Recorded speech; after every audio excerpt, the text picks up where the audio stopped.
ये क्या, घर में तो खीर बनाने का कोई भी सामान नहीं है और ना ही कुछ मीठा है, बस ये बचा हुआ गुड़ रखा हुआ है।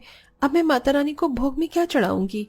घर में कुछ भी मीठा न होने की वजह से बेचारी आरती को माता रानी के भोग में गुड़ ही रखना पड़ता है और अब मैया की पूजा करने के बाद आरती माता रानी का भोग लगाती है।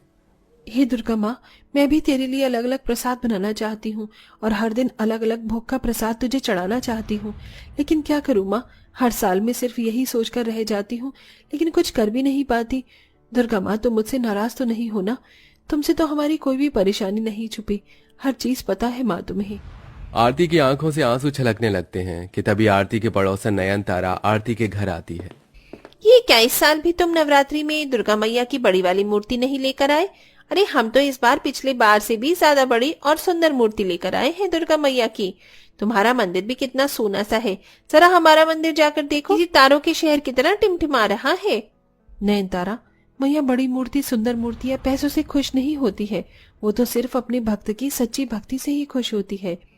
अरे ये तो सिर्फ कहने की बात है, वरना आज तुम जैसे गरीब लोग गरीब थोड़ी ना होते, बल्कि हमारी तरह अमीर होते। माता रानी भी उससे ही खुश होती है जो उसके लिए सब करता है। इतना कहकर नयनतारा हंसते हुए वहां से चली जाती है। नयनतारा की बातें सुन आरती को बड़ा ही दुख होता है। कहने को नयनतारा और आरती दोनों पड़ोसन होती हैं, लेकिन जहां आरती का परिवार गरीबी और लाचारी में जी रहा था, वहीं नयनतारा का परिवार पैसों के बलबूते काफी अच्छी जिंदगी जीता है। नवरात्रि के दिनों में भी पैसे न होने की वजह से आरती हर साल की तरह इस साल भी रूखी सूखी ही नवरात्रि बनाती है, लेकिन वहीं नयनतारा के घर में तो नवरात्रि की धूम छाई हुई होती है। सुबह ही झाड़ू लगाई थी ना, नहीं जाने फिर से ये कूड़ा कहाँ से आ गया। आरती आंगन में झाड़ू लगा रही होती है कि तभी एक बार फिर आरती की अमीर घमंडी पड़ोसन नयनतारा आती है। ये क्या आरती, नवरात्रि चल रही है और नवरात्रि में भी तुम ये अपनी पुरानी फटी हुई साड़ियों को ही पहन रही हो? मुझे देखो, मैं तो नवरात्रि के पूरे 9 दिन के लिए अलग अलग साड़ियां लेकर आई हूँ।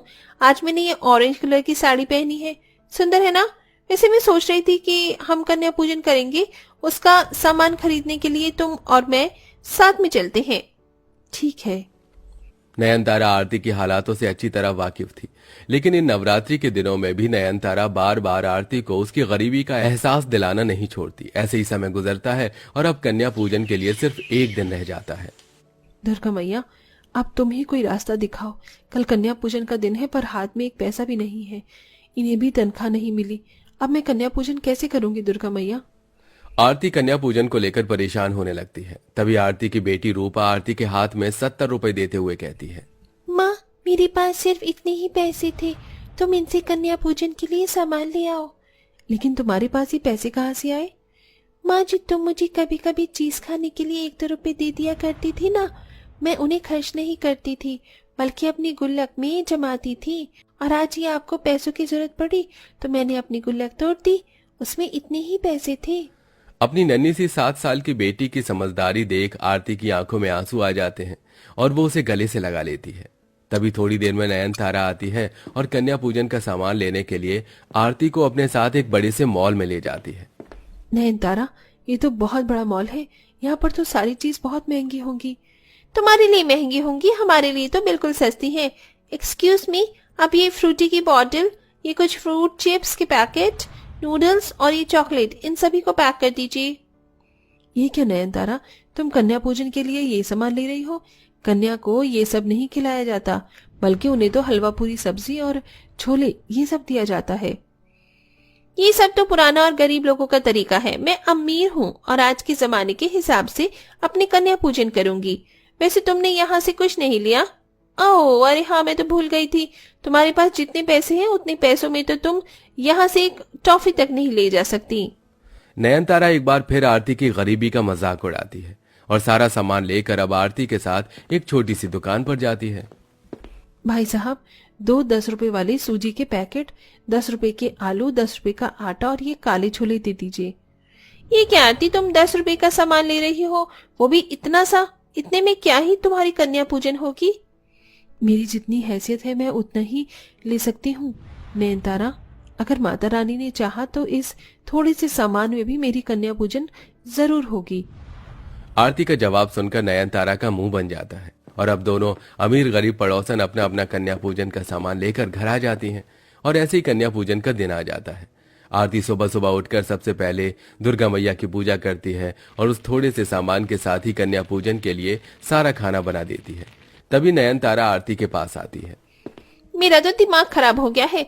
कब से कन्या ढूंढ रही हूँ लेकिन कोई कन्या नहीं मिल रही है। आरती, जरा आकर मेरे साथ कन्या ढूंढवा दो और मेरी कन्या पूजन में मदद करो। तुम तो जानती हो कि ये सब मुझसे अकेले से नहीं होगा। नयनतारा की बात सुन आरती कन्या पूजन के लिए 9 कन्या को इकट्ठा करके घर ले आती है, जिसे देख नयनतारा। आरती, तुझे मैंने कन्याओं को लाने के लिए कहा था ना, भिखारिन को नहीं। कन्याओं के रूप में तुझे यही भिखारन मिली क्या? ऐसा नहीं कहते नयनतारा, ये भी तो कन्याएं हैं। तुम इन्हें भिखारन कहकर इनका अपमान मत करो। नयनतारा खुद जाकर आराम से सोफे पर बैठ जाती है। वहीं आरती उन सभी 9 कन्याओं के पैर धुलवाकर उन्हें टीका लगाती है और नयनतारा ने जो भी कन्याओं के लिए खाने पीने का सामान खरीदा था वो सब उनमें बांट देती है और अब सबके पैर छूकर उनसे आशीर्वाद लेती है। नयनतारा, मैंने तो सारी कन्याओं के पैर छूकर उनसे आशीर्वाद ले लिया, तुम भी ले लो। ये भिखारन क्या मुझे आशीर्वाद देंगी? इन्हें तो बल्कि मेरे पैर छूकर मुझसे आशीर्वाद लेने चाहिए।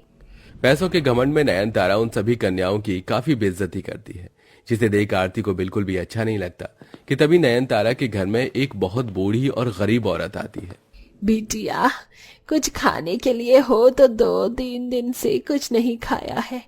आज माता रानी का दिन है, माता रानी तुम्हारा भला करेंगी। उनको जितना भला करवाना था उन्होंने कर दिया। अब हमें उनकी भलाई और आशीर्वाद की कोई जरूरत नहीं है, समझी?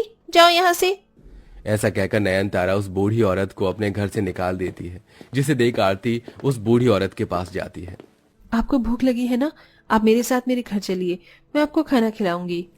आरती उस बूढ़ी औरत को अपने साथ अपने घर ले जाती है और कन्याओं के लिए बनाए हुए भोजन को उस बूढ़ी औरत को खिलाने लगती है, जिसे देख ऋषि धीरे से आरती के कान में कहता है, आरती, भोजन तो पहले से ही कम बना था और तुमने भी ये सब इन्हें खिला रही हो। ऐसे तो कन्याओं के लिए क्या ही बच पाएगा। आप उसकी फिक्र मत करिए, अगर माता रानी ने चाहा तो हम जरूर कन्या को भोजन खिलाएंगे। बूढ़ी औरत आरती का बनाया हुआ कन्या पूजन का सारा भोजन खा जाती है। बिटिया, ये भोजन बहुत स्वादिष्ट बना था। मैया करे तुम्हारे घर में कभी भी धन दौलत खाने पीने की कमी ना हो, तुम्हारा घर खुशियों से भरा रहे। इतना कहकर बूढ़ी औरत दोनों पति पत्नी को आशीर्वाद देकर वहां से चली जाती है। तभी अचानक 9 कन्याएं आरती के घर पर आती हैं। मैया, हमें बहुत भूख लगी है, हमें जल्दी से खाना दो। आज कन्या पूजन है, तुमने खाना तो बनाया है ना हमारे लिए? सभी कन्याएं खाना खाने के लिए जमीन पर बैठ जाती हैं। वहीं आरती और ऋषि जानते थे कि कन्याओं के लिए बनाया हुआ भोजन तो खत्म हो चुका है, जिसके चलते दोनों पति पत्नी काफी परेशान होते हैं।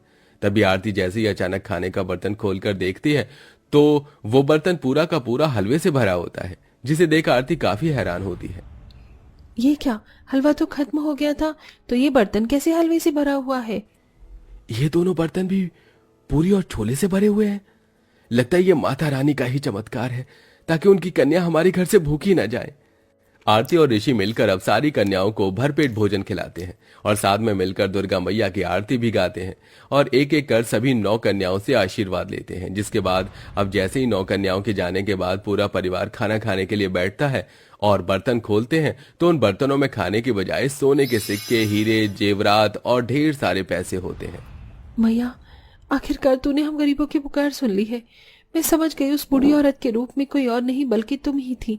तुम हमारी परीक्षा लेने के लिए आई थी मैया, और हम इस परीक्षा में सफल भी हो गए।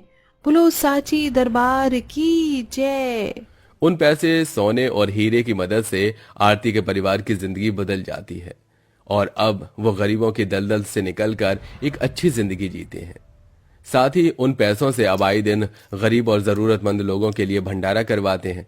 लेकिन वही नयनतारा को उसकी करनी का फल मिलता है। नयनतारा के पति अर्जुन का बार बार बिजनेस में लॉस होता है और एक वक्त आता है जब वो दोनों अपना सब कुछ खो देते हैं। इसलिए कहते हैं दोस्तों कि भक्ति आपके दिल में होनी चाहिए, ना कि दिखावे में।